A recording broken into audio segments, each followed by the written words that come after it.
Halo guys, Assalamualaikum warahmatullahi wabarakatuh. Kembali lagi di channel saya, Diary Bansos. Sahabat YouTube, bagaimana kabarnya hari ini? Semoga sahabat YouTube semua dalam keadaan sehat, tambah rizkinya, dan tentunya semakin sukses.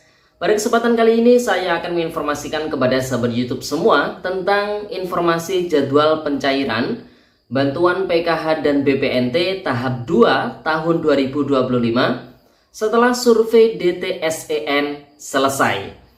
Kemudian pada hari ini ada beberapa bantuan yang juga cair ya di tanggal 21 April tahun 2025, dan ada kabar gembira terkait dengan program dari Bapak Presiden, yaitu terkait dengan sekolah rakyat.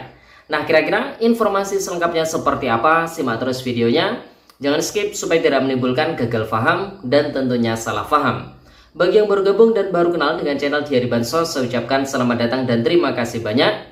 Saya mohon bantuannya kepada sahabat YouTube semua untuk terus mendukung channel Diary Bansos dengan cara like, share, komen, dan tentunya silakan di subscribe channelnya, aktifkan notifikasi loncengnya supaya sahabat YouTube semua tidak ketinggalan di video-video terbaru dari channel Diary Bansos ini.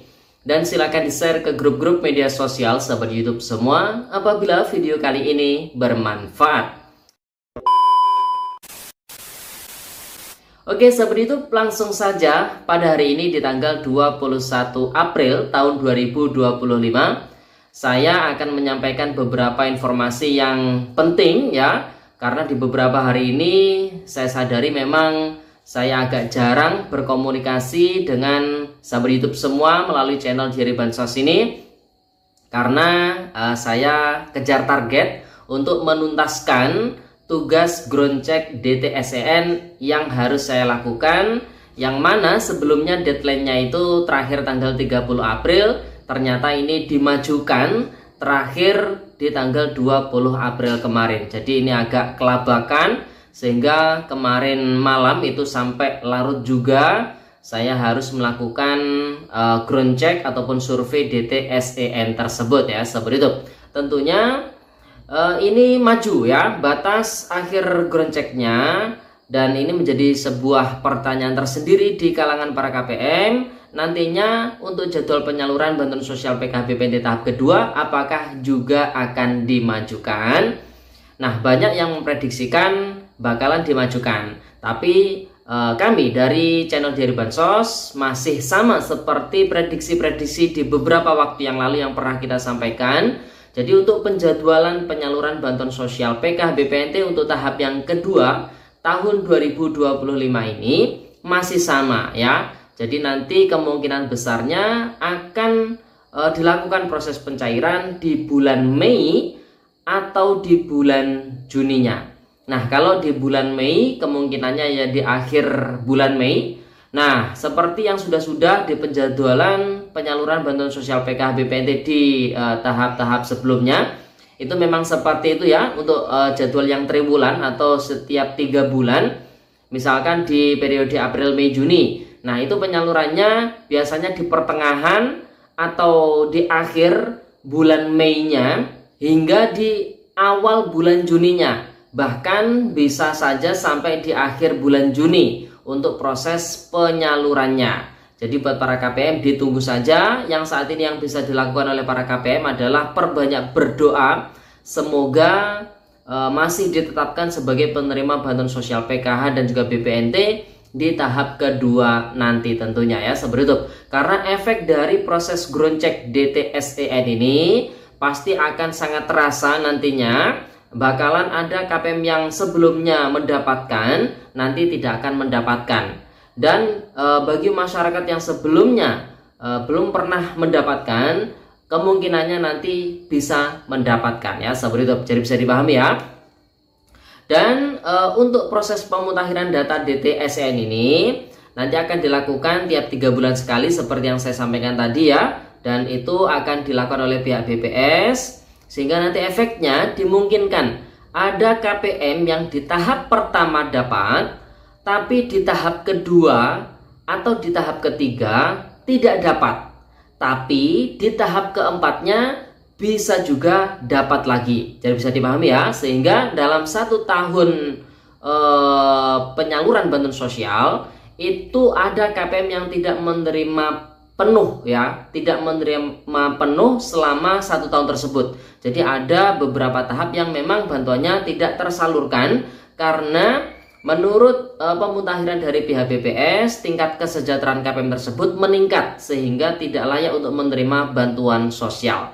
Jadi bisa dipahami ya seperti itu, dan ini harus disadari oleh semua KPM ya. Jadi nanti apabila ada kasus KPM, PKH ataupun BPNT di tahap pertama dapat, tahap kedua dapat, tahap ketiga atau tahap keempat tiba-tiba tidak dapat, maka jangan cari-cari kesalahan sana sini ya. Bisa juga itu terjadi karena tingkat kesejahteraan si KPM tersebut sudah meningkat di tahap ketiga atau di tahap keempatnya. Jadi bisa dipahami ya seperti itu. Kemudian untuk penerima bantuan ini maksimal bisa menerima bantuan tersebut selama 5 tahun. Jadi ini batas maksimalnya adalah 5 tahun. Jadi bisa juga KPM tersebut kurang dari 5 tahun sudah tidak dapat bantuan sosial lagi ya. Jadi ini aturannya sedang dibuat oleh pihak Kementerian Sosial Republik Indonesia, sehingga nanti ke depannya tidak ada lagi penerima bantuan sosial yang menerima lebih dari 5 tahun bahkan lebih dari 10 tahun ya seperti itu. Jadi nanti maksimal pemberian bantuan sosial itu adalah 5 tahun. Nah, setelah 5 tahun nanti akan dievaluasi, dan bagi KPM-KPM tertentu seperti disabilitas, kemudian lansia, tentu bisa akan mendapatkan bantuan tersebut terus ya, lebih dari 5 tahun ya. Tapi bagi yang berusia produktif nanti akan masuk ke program pemberdayaan. Jadi bisa dipahami ya seperti itu.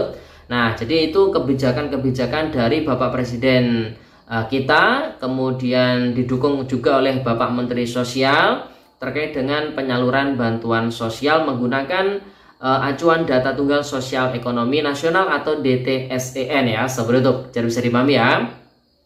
Kemudian informasi yang berikutnya ini terkait dengan bantuan yang cair pada hari ini di tanggal 21 April tahun 2025.